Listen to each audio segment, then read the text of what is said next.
We'll be live.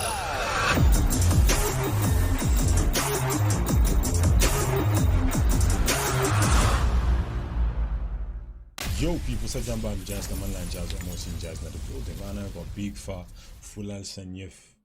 Before we get into subscribe to the channel, this is the second, third, fourth, sixth, seventh time you might subscribe because you're obviously enjoying the content, blood. Now, when I'm reading Wolof, blood, it's like my head takes a little minute to compute and them thing. I don't even know if I read that right, blood. You know what I mean? But let's get into it.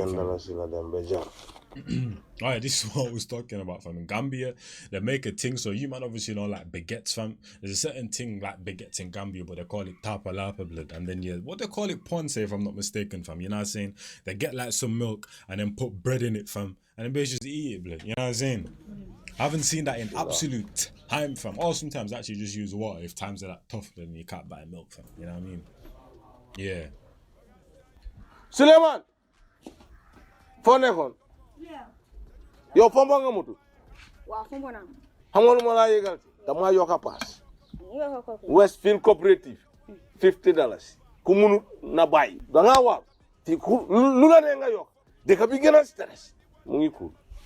It's basically talking about everything that everyone else is going through. Basically inflation, you know what I'm saying, prices going up for everything. So he's basically a taxi driver. So he's saying next time when he does this trip to this place, fam, is gonna charge people even more money, fam. Whoever wants to take it, take it. Who doesn't, leave it alone, fam. You know what I'm saying? Concept.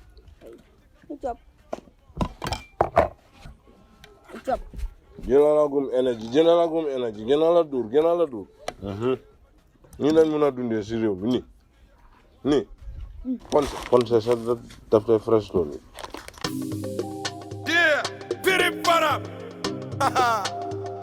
Walma guy yeuna. Oh wait, I thought he was a taxi driver. I think he has a gala actually, which is like a little minibus actually. Same thing. Take a bit, you know, come on.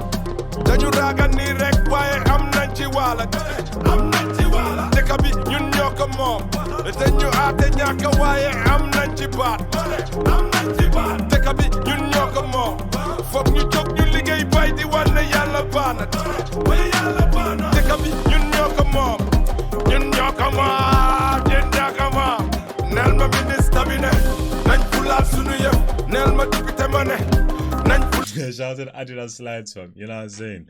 Once again, breaking it down even more. He's basically just talking about like the people are the ones that own the country, basically, fam. You know what I'm saying? So you can't rely, which is pretty much true everywhere, blood. You can't really rely on your prime ministers, your presidents, all of them thing. They are the official, the government to do something, fam. If you want change, blood, you got to do it yourself, fam. You know what I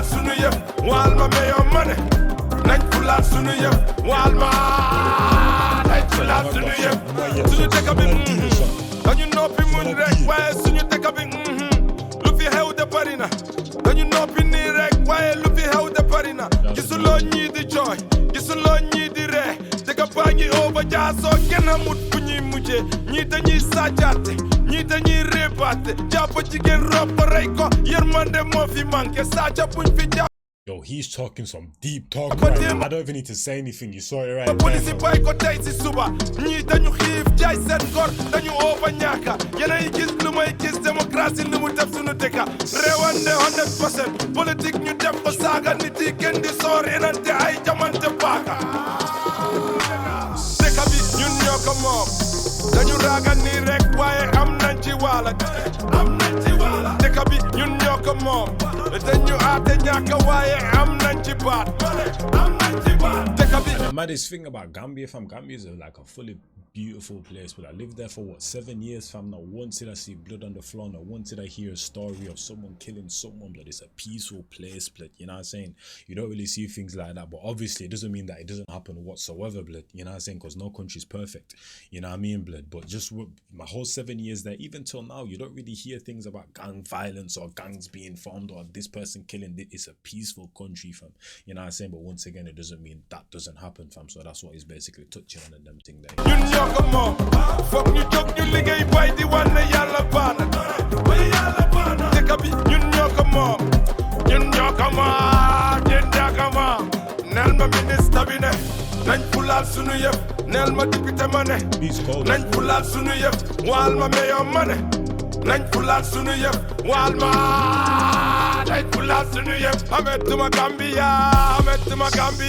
Pangundin Kairama. Pangundin Timapa. Lungolum Mosi Fajam. Pangundin Ol Bebe Faka. Mopukan Kantajan. Speaking 2 languages in this Wolof. He was speaking Wolof first, now he's touching on Mandingo. Mopuka Fenne Fajang. Gumba Warna Talanen. Lutul Damay Tobiten. Take up his soko don't rete in that in Agaten. Hey, 2020 Nyona. A smiling cause be smiling. Hey, 2021 be. A smiling cause be smiling. Why 2022 you couldn't smile? Fuck you hard eye. If you want the nickname for Gambia is called the Smiling Coast, the Smiling Coast of West Africa. But like I said, it's a peaceful place. It's known for its joy, its happiness, all of them thing there. But it's basically saying since 2021, no one been smiling from shit's just getting harder. New hard eye. Come live with Jordan. Take a binyoko poka and a orak forum. Take a binyoko poka, tell us if them. Amut kumwa, amut lag, kunet jot jeram. Babu neka tal, torsam, mana regle jeram. You don't have no way anymore. Take a bit, you know, come on. Then you rag and direct, why I'm Nanchiwala. Take a bit, you know, come on. Then you are the Yaka, why I'm Nanchibat. Take a bit, you know, come on. Fuck you, joke, you ligay by the one, the Yalabana. Take a bit, you know, come on. You know, come on. Nelma Minister, Fulal Sunj Yeff. Nelma Tukitamane. Fulal Sunj Yeff, Walma mayor money. Fulal Sunj Yeff, Walma. Fulal Sunj Yeff, Fulal Sunj Yeff, money. Doomu réew bu baax da ngay jóg wane sa bopp ndax na réew mi dem kanam waay mbir mi du waate jëf la nag muy leer J-Life. Out to the suit, man. Yo, one thing I never do is wear a suit in a hot country, but like, you mad fam, I'm just sweating bullets, blood. But one thing I gotta say, blood, the guy that was dying on the floor, blood, his cuts were looking a bit too real, fam. Now, maybe Gambia has some mad makeup artists and them thing that, but them cuts were looking better real than that, fam. You know what I'm saying? I can't even lie to you, blood. So shout out to Gambia for that, fam. You know what I'm saying?